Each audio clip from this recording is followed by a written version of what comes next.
¿Estás listo para sumergirte en el misterio que definió el siglo XX? ¿Un desastre económico inevitable o un complot oscuro de las élites? Dale me gusta a este video ahora mismo si crees que hay algo más que la historia oficial.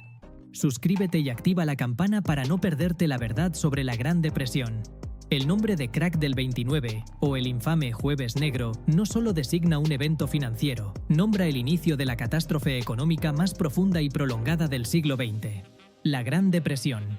Este colapso bursátil, que se desató en la Bolsa de Valores de Nueva York en octubre de 1929, no fue un simple bache económico, fue un terremoto que sacudió los cimientos del capitalismo global, llevando a millones al desempleo, a la ruina y al hambre. La magnitud de esta crisis ha sido tal que, incluso un siglo después, sigue siendo objeto de un intenso debate. Las preguntas centrales persisten. ¿Fue el crash el resultado inevitable de fuerzas económicas ciegas, de la especulación desenfrenada y de fallos sistémicos? ¿O existe una verdad más oscura, un complot orquestado por élites financieras para consolidar su poder a expensas de la gran masa de pequeños inversores? La dicotomía entre la crisis real y la conspiración planeada es el corazón de este enigma histórico. La interpretación económica predominante, sostenida por la vasta mayoría de historiadores y economistas, describe el crack del 29 como la culminación de una serie de desequilibrios macroeconómicos que se cocinaron a fuego lento durante los llamados felices años 20 o Roaring Twenties en Estados Unidos.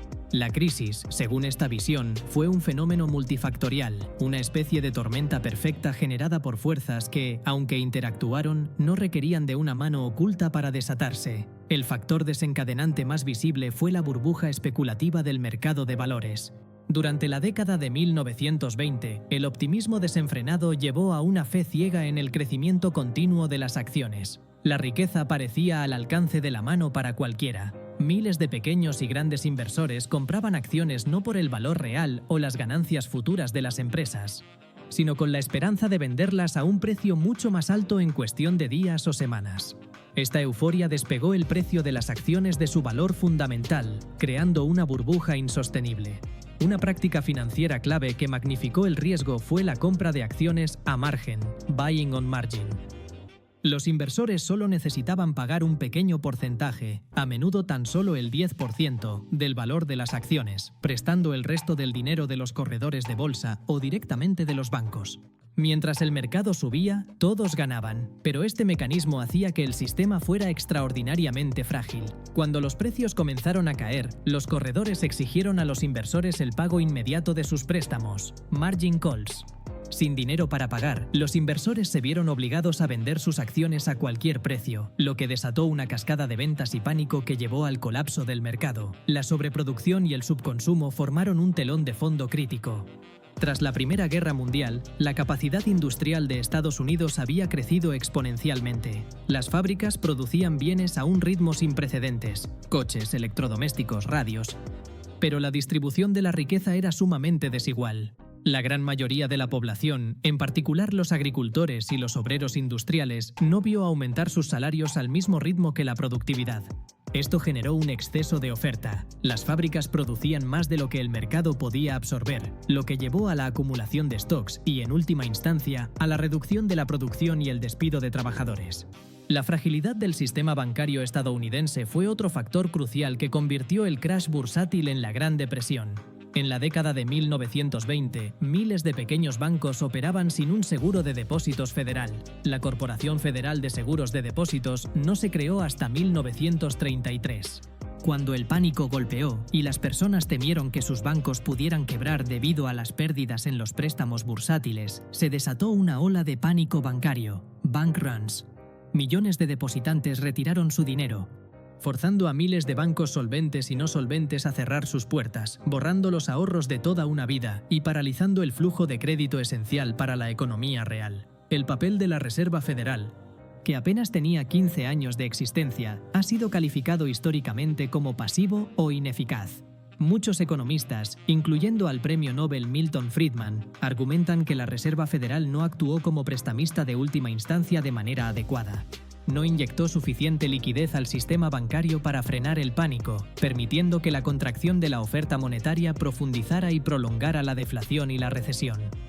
Esta inacción, ya sea por falta de comprensión de la gravedad de la crisis o por la adhesión a una ideología de purga económica, la creencia de que las fuerzas del mercado debían corregir los excesos sin intervención, transformó un colapso bursátil en una catástrofe económica de escala continental y global.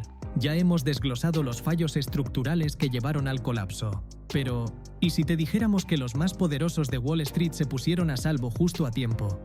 Si las conexiones secretas y las jugadas maestras de las élites te intrigan, demuéstralo. Suscríbete ahora para unirte a nuestra comunidad de exploradores de misterios financieros. Tu apoyo es crucial para seguir investigando. Finalmente, el patrón oro y el proteccionismo comercial, como la ley arancelaria Smoot-Hawley de 1930, garantizaron que la crisis se propagara rápidamente a nivel internacional. Las naciones intentaron proteger sus reservas de oro y sus industrias locales, elevando aranceles e implementando políticas deflacionarias que estrangularon el comercio mundial y profundizaron la recesión en Europa y el resto del mundo. Para la visión histórica estándar, el crack del 29 fue una crisis real, un trágico ejemplo de fallo sistémico generado por el exceso especulativo, la desigualdad económica, la fragilidad institucional y errores monumentales de política monetaria. A pesar de la sólida base de la explicación económica, la magnitud y la conveniencia de los resultados del crack del 29 han alimentado persistentemente la creencia de que la crisis no fue un accidente, sino un evento deliberadamente orquestado por un grupo de poderosos banqueros e insiders financieros. Esta narrativa, que encuentra su máxima expresión en diversas teorías de la conspiración, postula que el colapso fue una limpieza planificada para eliminar la competencia y permitir que las élites adquiriesen activos a precios de ganga, consolidando su control sobre el sistema financiero y productivo de la nación. El argumento central de la conspiración se articula alrededor de la idea de la manipulación del crédito y el momento preciso del colapso.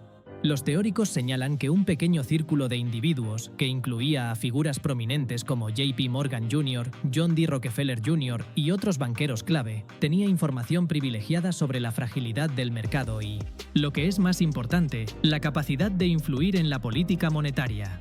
El foco principal de la acusación conspirativa recae en la Reserva Federal. Según esta teoría, la creación de la Reserva Federal en 1913 ya fue un acto conspirativo, diseñado para transferir el control de la moneda nacional de los representantes electos a una camarilla privada de banqueros. En el contexto del 29, la conspiración habría operado en dos fases: la inyección de liquidez y la burbuja. Los banqueros conspiradores, a través de su influencia en la Reserva Federal, habrían manipulado la oferta monetaria durante los años 20, manteniendo las tasas de interés artificialmente bajas e inyectando crédito fácil al sistema. Esto alimentó directamente la especulación bursátil y la burbuja, incitando a millones de personas a invertir y endeudarse a margen. El objetivo era atraer la mayor cantidad posible de dinero, los ahorros de la clase media, a la bolsa. La retirada colectiva.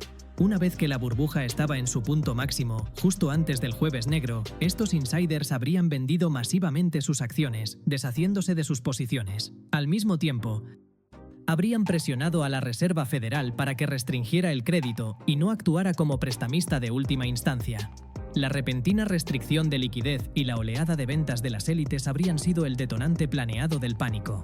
Si bien la teoría de la conspiración es emocionalmente poderosa, ofrece un chivo expiatorio claro y explica la injusticia de la crisis, carece de pruebas documentales directas e irrefutables. Los defensores de esta teoría suelen apoyarse en la conveniencia de los resultados para las élites y la opacidad en la toma de decisiones de la Reserva Federal de la época, pero no presentan memorandos, grabaciones o testimonios que demuestren una reunión o un plan explícito para colapsar la economía.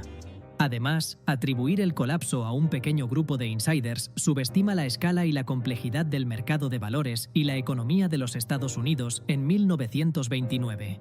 El pánico se extendió con tal rapidez y virulencia que incluso los grandes bancos intentaron, en las horas críticas del Jueves Negro, inyectar capital para detener la caída, aunque sin éxito. Si el objetivo era un colapso total, ¿por qué intentar frenarlo? Incluso si las élites se pusieron a salvo, un colapso de la magnitud del 29 también representó una amenaza existencial para sus propios intereses y activos a largo plazo. El argumento de la conspiración tiende a confundir la ineptitud y el interés propio con la planificación criminal. La inacción de la Reserva Federal no fue necesariamente un acto malicioso de conspiración, sino el resultado de un dogma económico dominante en ese momento, el laissez-faire, que sostenía que el mercado debía purgarse de sus excesos. Los líderes de la Reserva Federal, en su mayoría, actuaron con una visión limitada y conservadora de su papel, que resultó catastrófica, pero no necesariamente criminal. Ahora es tu turno. ¿Crees que fue una conspiración de la Reserva Federal o una simple pero trágica explotación de los fallos del sistema? Déjanos tu opinión más audaz en los comentarios. Si te gustó este análisis, compártelo para que más gente conozca la verdad. Suscríbete y dale me gusta si quieres que descifremos más secretos históricos. Gracias por vernos.